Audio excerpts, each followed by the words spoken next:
Update 6.2 is our first patch to start year 6 of Fire Emblem Heroes. As a reminder, there are lots of free rewards to earn from the 5th anniversary, so keep logging in every day. Today we'll be covering the new weapon refines for this month. We have Legault, Jamke, Lugh, Adrift Camilla, Winter Ephraim, Legendary Hrid, and our first mythic refine for Air. We'll go over all the new weapons and refines, plus talk about some general playstyles and builds. Starting us off will be Legault, a 3 to 4 star colorless dagger unit. Legault received the new Hurricane Dagger and it will have 14 might while keeping the same effect from the Cleaner Plus dagger, essentially grant bonus attack equal to the total bonuses on the enemy. Additionally, at start of combat, if the foe has more than 75% HP or has a bonus on them, Legault's going to gain plus 5 attack and speed. So the base effect of Hurricane Dagger gives a simple attack and speed boost, and if Legault fights a buffed up enemy, he gains a ton of bonus attack. The Cleaner may not be a staple weapon, but it is one of those that can catch you off guard. Now, for the refined portion, at start of combat, if Legault has more than 25% HP, he gains another plus 5 attack and speed, and if he's faster than the enemy, reduce damage from attacks during combat and AoE specials by percentage equal to the difference between speed stats times 3, max 30%. Legault will also deal plus 5 true damage on hit. So this is quite a refine for a dagger unit. Legault will gain dodge, damage reduction, but in a weaker form. If you outspeed by 10 or more, you're going to get that max 30% damage reduction. Legault is not defensively gifted, and Hurricane Dagger offers no extra protection, so he will take any kind of damage reduction. He must be quick, but luckily Legault's pretty fast naturally, and he's getting plus 10 speed from this weapon. His base attack is a bit low, but plus 10 attack and another plus 5 damage on hit tries to remedy that problem. You also have to remember that the Cleaner's backwards blade tome effect can potentially stack a whole bunch of attack. If the enemy has plus 6 to all stats, Legault's gonna gain plus 24 attack on top of all of this. Overall, not a bad refine. Legault would need to focus on speed, and he'll still primarily be an offensive dagger unit that can't take too many hits. I think the most common skill for this Hurricane Dagger will be no follow-up. Legault gets the Swordmaster staple of dodge and no follow-up to really mess with slower units, while letting Legault double any annoying tanks. Besides that, stacking more attack and speed is generally solid, and as an infantry unit, Legault can run the common times pulse or flashing blade for cooldown reduction. He could use lethality, but you're gonna need to charge it up. The big skill not to run for Legault is Lugh's B skills. You do not want to neutralize the enemy field boss, otherwise you weaken the Cleaner's effect. For budget builds, Desperation is a fine substitute since hopefully dodge keeps Legault alive after one hit at least. You also can use skills like attack and speed oath or menace skills for buffing. For stat boosters, Swift Sparrow is perfectly fine, but solo stacking could work, and Flashing Blade 4 can be fun if you have it. If you wanted to run something defensive, Unity skills could be interesting. For example, they could counter menace skills by reversing the debuffs, and then the Cleaner effect is going to give Legault extra attack from the foe's field buffs. The only thing with defensive skills is that Legault has really low defense and res, and dodge can only do so much. I would recommend committing to the player phase sets. With that in mind, I do think Hurricane Dagger is pretty neat. Legault has good base speed to work with, and he can shore up his low attack quite a bit. The Cleaner effect can be kinda clutch as well if you're facing teams that like to fully buff up. Next up we have Jamke, a Grand Hero Battle colorless infantry archer. He's got an okay offensive stat spread, but his speed could be better. Speed is actually very important for Jamke as well. His new weapon is the Bow of Verdane, 14 might and X-Rite specials. If Jamke initiates combat or is solo, he gains plus 5 attack and speed during combat. Very simple offensive weapon. As for the refine, if Jamke has 125% HP, he gains plus 5 attack and speed again, and if he initiates, he gets effects based on the value of his speed minus the foe's speed. If Jamke outspeeds by 3 or more, he gets a guaranteed follow-up attack. If he outspeeds by 7 or more, he can make a follow-up attack before the foe can counter. So, Bow of Verdane is a pure offensive weapon and is very player phase oriented. The refine basically gives Jamke a free follow-up attack, and he can use it with Desperation to hit twice in a row instantly. Now, normally, if you outspeed by 5 or more, you already get the natural follow-up. Why give Jamke a guaranteed follow-up? Well, because of how follow-up attacks work in FEH, you can use the free follow-up to cancel out follow-up prevention skills like Wary Fighter. This means Jamke can still double via the normal speed check, and then he's going to hit twice in a row with Desperation. All of this is great, especially with accelerated specials, opening up more special options. The big issue is that unlike Legault, Jamke's a bit slower. 32 base speed wasn't exactly fast back in year 2, and boy, it's not great going up against modern day threats. I would say forget about doubling modern speed demons and just try to shoot for at least middle tier somewhat fast foes. Plus 10 speed is a good step in the right direction, but you want to continue stacking speed for the most part. For builds, again we have another player phase initiator. In fact, Verdane actually gives Jamke similar tools as Mythic Euler. Accelerated specials, a way to bypass fall prevention, and instant desperation. If Jamke has the 7-speed difference, he's gonna attack twice immediately. With accelerated specials and times pulse, he can run Deadeye. Just like Euler, hit number 1 is gonna charge Deadeye, then hit number 2 procs it. You could even run Special Spiral to then just have Deadeye at all times. That is nice, however Jamke would also love low speed and defense. Any speed advantage would be appreciated, and obviously you want to run as much attack and speed and crazy skills as possible. So a Sparrow and Blade Session is a common combo, but attack and speed ideal could guarantee a larger attack boost, plus Jamke can also maybe stay safe with Desperation. You could buff up with attack and speed Oath or attack and speed Menace as well for these speed debuffs to widen that speed gap. If you want to run Deadeye but not times pulse, you could substitute Flashing Blade. It would work the same, although both assume no guard is affecting Jamke. Going back to Special Sparrow, Jamke could run Life and Death plus AoE specials. He would have the benefit of being able to attack twice if needed to finish the job. Not listed here, but with a free follow-up attack, Jamke is free to use Winter Water Sweep. Staying protected against those nasty tanks may be more valuable, and he gets plus 10 speed from the weapon to have as a buffer. The issue is that unlike no follow-up, Jamke is no longer able to bypass follow-up prevention. For that reason, I don't think it's worth the hassle. All in all, Jamke is fully focused on attack and speed and getting instant 2 taps to end the fight quickly. Accelerated specials gives him some fun choices, but overcoming his lower base speed will be the main issue, at least against somewhat faster units. Again, you can do it, but definitely do not expect to outrun the true speed demons of recent years. Third unit is Lugh, has been freshly demoted into the 4-star special raid group. Maybe you got pity broken by him before, but no longer. Lugh is a green infantry mage with decent attack and speed stats. He did not have a lot going for him as he had no unique weapon and not the best skills in his kit. His speed is already matched by Nino, who only has 2 less attack, and she is infinitely easier to merge. At least now Lugh gets the Tome reason to stand out a bit. This 14-byte Tome is quite simple, but we'll be doing a lot of addition today. At start of turn, if Lugh is within 2 spaces of an ally, he grants plus 6 defense from his field buffs to himself and nearby allies. At start of combat, if Lugh is more than 25% HP, he gains plus 4 to all stats during combat. So, base effect lets Lugh become a team defense res buffer, very nice and simple. Then he gets more stats in combat. Now, further refined, if Lugh initiates or is within 2 spaces of an ally, he gets another plus 4 to all stats and inflicts penalty on foes' attack and res stats equal to 60% of total bonuses on Lugh's defense and res during combat. Alright, so we've seen Tome Reason's general gimmick recently. It is very similar to Legendary Tiki's remix and refined. She also buffs allies with defense in his buffs, and then inflicts debuffs based on her own defense plus res field buff total. With plus 6 defense and res, that's plus 12 total, and 60% of that equates to minus 7 attack and res on the field during combat. You stack that with the plus 8 to all stats, and the actual plus 6 defense and res buffs, and boy, Lugh is quite something. You'll notice he only has 17 base defense, but Tome Reasons is giving him plus 14 defense and then inflicts minus 7 attack on top. He won't be unkillable, but that is very respectable before including skills. While more stats is always nice, generally speaking it is skill effects that truly leave their mark on the game. The basic quick repose skill is game changing for so many units, and it's just a free enemy phase follow-up attack. Lugh may have some high stat numbers, but he does not get anything else here. Now, Lugh does buff his whole team, which can be valuable. His original base kit was a Rally Up Res Plus with Attack Feint combo. Hilariously, Tome Reasons renders his rally useless, and feints are just not that strong. Regardless, if you want, Lugh can fall into a support role by changing his rally to attack or speed and then upgrading to a Bruise B skill. This is fine if you just want to buff up the team and then debuff the enemy. If you want Lugh to fully buff up, then attack speed Oath can do just that for himself. Now, let's discuss some other options. To give Lugh some skill effects, he can run No Follow-Up. It's a very good skill on anyone really, and messes with slower units. He could also run Lows, and again, Lugh has respectable attack and speed. The Refine adds plus 8 to both stats, but also the res debuffs are going to give him more damage to work with. Lugh can easily run your standard attack and speed skills if you wish.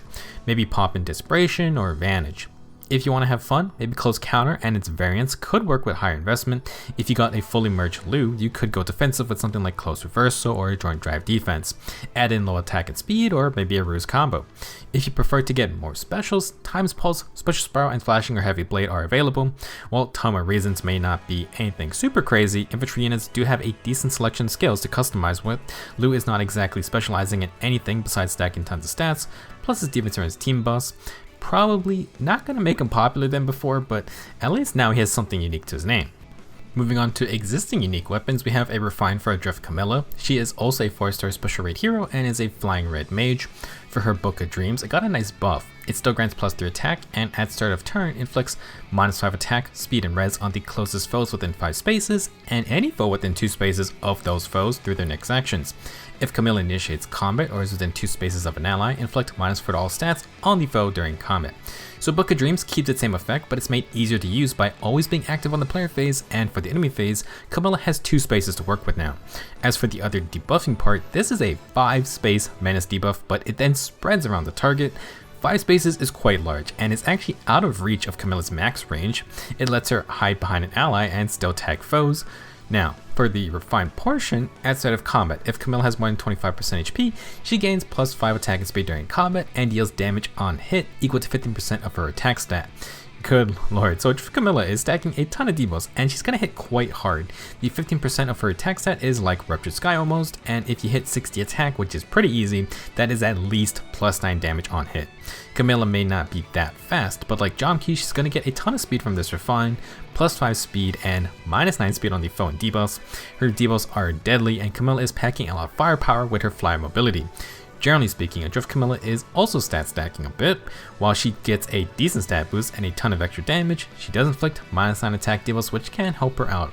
Her base defense is also not that great, so don't expect her to tank tons of physical damage, but it's better than nothing. If you really like Camilla, you can give her a very expensive build with 3 premium skills. She can run Catch A skills, Far Trace B skills, and then the Rain C skills.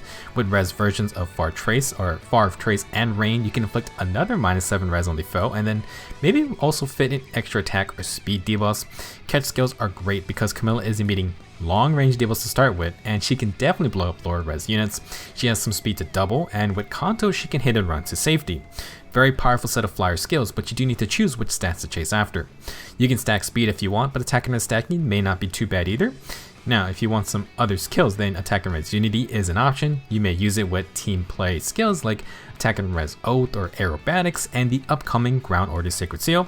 If you want max speed, then blade session is always an option, and if Camilla can take a hit, she could run desperation to not die in later engagements.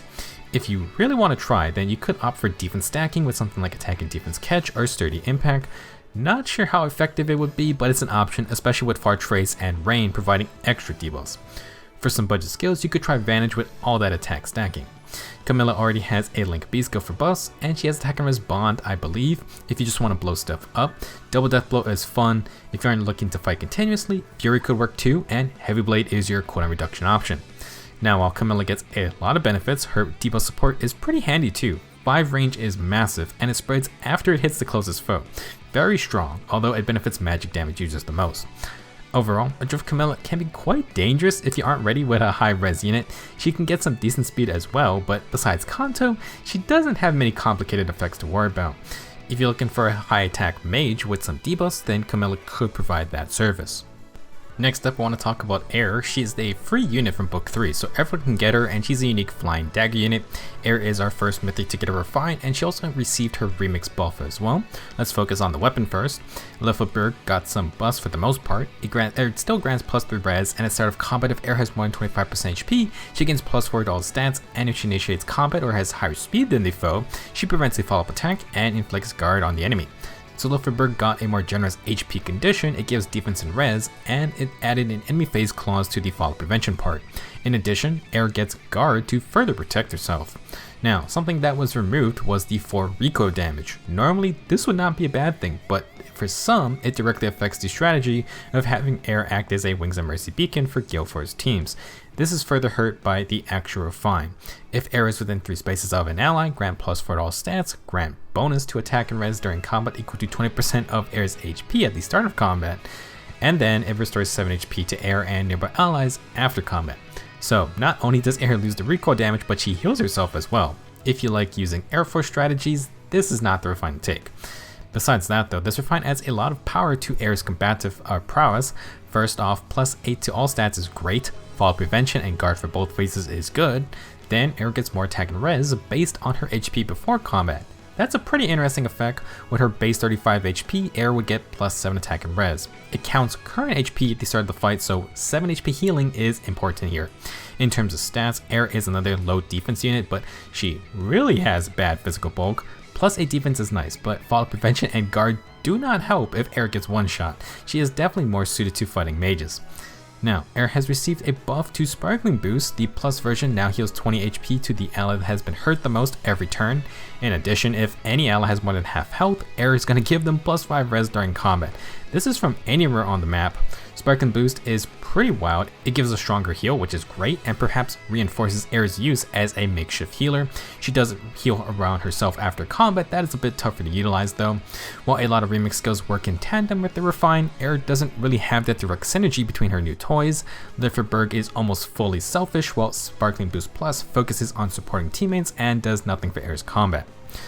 Ultimately, Air gets better at fighting and has stronger utility, but she splits her power between them. With the remix boss, Air is going to get attack and res unity for free, so she can drop Swift Sparrow to focus on mage tanking. This is fine since with her new refine, she can prevent follow-up attacks on the enemy phase. Air is going to need a win a speed check, but it should be really easy to tank slower mages who depend upon free follow-up attacks. With the 7 HP heal and her natural mystic boost, Air can heal 13 HP after combat. This is actually pretty decent because her Refine takes her current HP at the start of the fight, so you want to stay at full health at all times. Air may be okay against slower threats, but it's the faster mages that may cause issues for her. I'm not sure how much speed you want to invest in Air, and in Aether Raids, she cannot get the Mythic Blessing buffs. Another issue is that Air cannot get around follow prevention herself. It may not even matter since her defense is so low that she may just get popped in one hit. As you can see, while the Refine is decent, Air focusing on support with Sparkling Boost kinda leaves her wishing for more. Speaking of which, if you just want to keep supporting teammates, then Sparkling Boost Plus is great. In light seasons, Air already gives you plus 5 res to her allies. She then is gonna add another plus 5 res on top, and 20 HP healing is quite strong considering it works every turn from anywhere. A lot of players have not really used Air for killing and instead swapped to the Tamari plus Dagger for debuffs. If you aren't feeling their Refine, then you can just take Sparkling Boost Plus and add on any buffs on top. Last thing I want to briefly talk about are full combat builds. I would not recommend this for Aether Raids unless you got high or max investment for Air. If you want, you could drop Sparkling Boost for something like a Rain Seed skill, and Air could run things like Bar Trace or Catch skills. She also has Disarm Trap available, but I don't think it's the best idea again because Air does not get those Mythic Blessing buffs. Overall, I'm a bit disappointed they did not try to pick one direction for Air's Refine and Remix. The split focus kind of hurts, but I don't think either are terrible. Honestly, as a free unit, the Refine is quite solid. I feel like it fits Air better outside of Aether Raids, funnily enough, and she is somewhat a rare class type, which gets some decent power now. I've been testing Air out, and she surprisingly gets a lot of attack with the Refine in hand. The healing with Mystic Boost is also a bit of a surprise, and honestly, if you just like using Air for general content, then I think it's a fun Refine. The heal power of Sparkling Boost being doubled is quite noticeable, and maybe people will stack Airs for the massive res buffs. Personally, I wouldn't get the Refine if you don't use Air often. I don't think it's going to push you to the top, but everyone has it for free, so keep it in mind for later. Our next Refine is for Hrid, and his remix buffs do synergize with his weapon. First, let's cover his sword, which I don't know how to pronounce it, and when I threw it into Google Translate, it only confused me further. Hrid's sword keeps its original effect and adds a new part on the side. It's a 16-weight weapon with plus 3 attack, and if penalty is active on foe, Hrid makes a follow-up attack, and the foe cannot make a follow-up attack. This is essentially a breaker skill, but since it works against everyone, we call it the Omni Breaker effect. To add to it, at start of combat, if Hrid has more than 25% HP or the foe has a penalty active on them, he inflicts -5 attack and defense on them during combat. So overall, Hrid's sword works the exact same way, and he inflicts some stat debuffs on top. For the refined portion, if Hrid initiates combat or is within 2 spaces of an ally, he inflicts another -5 attack and defense, and inflicts additional attack and defense penalties during combat equal to the current bonus on each of the foe's stats times 2. So big takeaway here is that unlike Gunther, who got a Pledgian effect, Hrid gets the in-combat panic type effect similar to Legion's Refine. Basically, if the enemy has a +6 attack field buff, he will inflict -12 attack during combat for a total of -6 attack overall. It's better than a low numerically since he doesn't just cancel the buff out, but it turns it around on the foe. Now, personally, I'm not sure why they didn't just go with the Pledgian effect. I say this because, like Gunther's remix buffs, Hrid's Freezing Seal 2 B skill got a similar AoE debuffing treatment.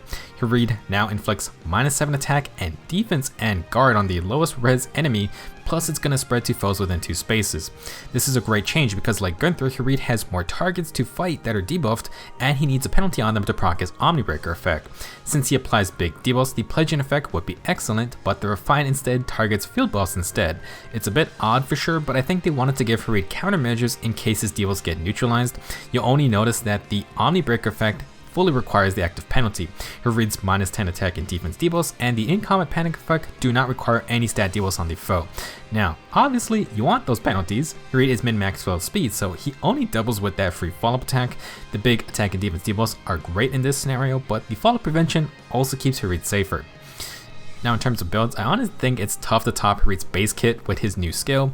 In addition to already having distant counter, Hrid's going to get attack and defense menace for free, or you have to spend SP, which allows for more debuff coverage. Hrid's whole playstyle was a mixed phase cavalier with distant counter capabilities that could do some solid player phase work, assuming he gets his double. Freezing CO2 increases the number of debuff targets, and guard is fantastic for Hrid's whole team. Not to mention, we have a lot of debuff stacking going on.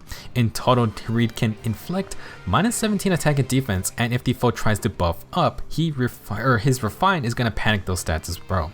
I think for the most players, Hrid's base kit is perfectly fine. Like Gunther, their weapons were already pretty decent, but their personal chill skills only hit one enemy. Now that those personal skills debuff multiple units, which not only helps Hrid and Gunther, but it's going to help out their teammates as well. The eldest Niffle siblings made for a wonderful cavalry tag team, or just a mass debuffing team for units like Broadly fan users or pledging weapons. Now, if you want some other skills, Hrid could make some upgrades to distant counter. We have new distant counter skills that are just straight upgrades like distant stance, but Hrid could also drop it for better melee combat. Catch skills are fantastic concerning debuffs going around. As for C skills, tag and defense menace is solid, but maybe you want pulse smoke or fatal smoke. If you want cooldown reduction, unfortunately, all you really have is Heavy Blade, and like many other slow calf builds, Hrid does not have a lot of skill options. He would love units like Thor or Brave Lucina, for example. Speaking of which, the interesting cavalry skills are all fall under the B slot, but Hrid has Freezing Seal 2 there. That means he cannot run things like Kanto, nor can he run Flow Guard or Refresh. Kanto's great, but I'm highly valuing Flow Guard, especially these days. Hrid already applies Guard himself, but he has no way to deal with follow-up prevention. Sure, he cancels it out with his Breakery effect, but Hrid is so slow that he's not willing to win speed checks to actually double like Jamke, for example. Obviously, his Omnibreaker effect is also completely negated by no follow-up. No faster specials or consistent with a double puts Hrid in an awkward spot, and he doesn't have the pledging effect to stack more debuffs. He depends on the enemy using field buffs to truly overpower them. Overall, I still think Hrid's Refine is decent, but it has some issues. I think the general fun utility of distant counter and attack and defense menace, plus the new Freezing Seal 2 debuffs, still make him a valuable ally. AoE guard with big attack and defense debuffs is very nice, and it can shift matchups for teammates, which is something to consider. Omnibreaker is extremely strong, but the prevalence of no follow-up and Hrid's low speed makes it tough to utilize against a lot of units. Should be perfectly fine for general content though. Last up, we have Winter Ephraim. Ephraim is our seasonal refine for this month, and he is a lance armor unit. This refine seems timed a bit too well, as we will discuss. Festive Siegmund got some buffs, but it still accelerates specials, which is nice. At the start of combat, if the foe is more than 75% HP or is not adjacent to an ally, grant +4 all stats and restore 7 HP after combat. So Winter Ephraim was supposed to be a solo type unit, and this was back then without Armored Stride. He keeps that trait, but now has a way to proc his weapon next to an ally, plus Ephraim's gonna get some healing. For the refined part, at start of combat, if Ephraim has more than 25% HP, inflict -5 attack and defense on the foe, and if the foe initiates combat and Ephraim wins an attack check, he gets brave attacks. Wow. So Festive Siegmund was looking very tame until that last part. If Ephraim has more attack than the foe, he gets enemy phase brave attacks. It's not dual phase, but that's okay because it's extremely obvious Festive Siegmund has been retooled to work with save skills. I think we're leaving the armored solo playstyle to Aid Guard, and Ephraim is taking fights he knows he can win by abusing near or far save. These brave hits are enemy phase only, so naturally the enemy phase save skills are a perfect fit. He then has accelerated specials, extra stats, and some healing on top. As you can see, Winter Ephraim has a solid 41 base attack with Super Boon. He will hit hard, however he 100% must win the attack check, and despite that great base attack, there are so many other powerful offensive units nowadays. I would say if you seriously plan to use Winter Ephraim, the attack Super Boon is a must. Before we get the crazy stuff, let's talk about a solo build. As mentioned, this Ephraim was meant to be a solo armor unit. Generally, you would have to use Armor March to let Ephraim get to places faster, and he has attack and defense solo and Bolt Fighter in his base kit to player phase someone. You can still do this and be self-sufficient with Armored Stride now. I don't think it's the best tactic, but you can try it out, and Ephraim could run a weird mixed phase setup with Bolt Fighter for player phase, and then he has the enemy phase Brave Attacks. If you stack solo skills, you can get an easy +12 attack and either more defensive res, which Ephraim would appreciate. Not the worst game plan, but with save skills in the game, you can just commit to full enemy phase. What is truly disgusting is that Ephraim can run the quicker pulse fighter B skills, and that lets him quad attack. You even have room for steady breath, and with excited specials, it means Ephraim can get off Ignis or Aether extremely easily. It also means that if the enemy survives and doubles Ephraim, he could proc another Ignis or Aether, or Dragon Fang I guess, if they do not stop his quicker pulse skills. Winter Ephraim may not be that focused on survivability, but he is gonna kill you if you can't take him out. Now, because Ephraim has to win the attack check, you really want attack increasing skills. Attack and defense or res unity might be good to deter attack debuffs from working, and obviously you want an attack save skill. It just so happens attack and defense near save is on the Valentine's banner. What a coincidence. Steady breath is fine for now, but if we get fierce breath, that would be preferred. As for Fighter B skills, let's go through them. Crafty Fighter is excellent to provide guard, which can be clutch if Ephraim cannot KO in 2 hits. With Brave hits, he is charging enemy special as well. With Slick Fighter, you can forgo Unity or Bond A skill since it neutralizes all debuffs for Ephraim. Pair with tier 3 dual stances if you still want guard. For Special Fighter, with Brave attacks, Ephraim can still utilize it, but his player phase is much weaker without Bold Fighter. Plus, you're going to lose out on quad potential. I think if you run Steady Breath with Quicker Pulse, it is better. Last, there is Vengeful Fighter. It is probably the weakest quicker pulse skill because its cooldown reduction comes from its own attacks. However, because Ephraim hits twice in a row, he can use it to charge Ignis and free up his Sacred Steel slot for mimicking another attack boosting skill. Not listed here, but what about Hardy Fighter? Well, Excited Specials means Ephraim can run Aegis or Pavis on 2 cooldown. When those proc, he has 2 hits to recharge them without needing cooldown reduction. But even against guard, you can cancel it out with Steady Breath. That is pretty powerful, and you could even run Quicker Pose for quad potential still. It's an option for sure. Overall, Brave Attacks and Accelerate Specials opens up some very strong combos, and this is why I do think Winter Ephraim is mainly an enemy phase unit now. The solo armor playstyle was already kind of janky, and the Refine clearly pushes Ephraim to abuse the enemy phase save skills. I don't know how many people will have highly invested Winter Ephraims, but he can be quite scary. I still do not think Brave Hector is dethroned though. I don't think that man is going anywhere. Pretty interesting batch this month. I would say it trends more toward the tamer side, all things considered. Let me know if you'll be using any of these refines, and share your builds with everyone in the comments. I already grabbed the refines for Ephraim, Air, and Hrid, even though I don't use them that often. I like Hrid for his utility, and I want to use Freezing Seal 2 more. Air also has surprised me a bit, and again, I think she may shine in non-Aether Raid battles a bit better. As for Ephraim, I do not have high merges, nor do I have near save fodder. I am heavily considering trying to get a spare Valentine's Lucina now. Speaking of which, coming out tonight or tomorrow is the Valentine's banner finally.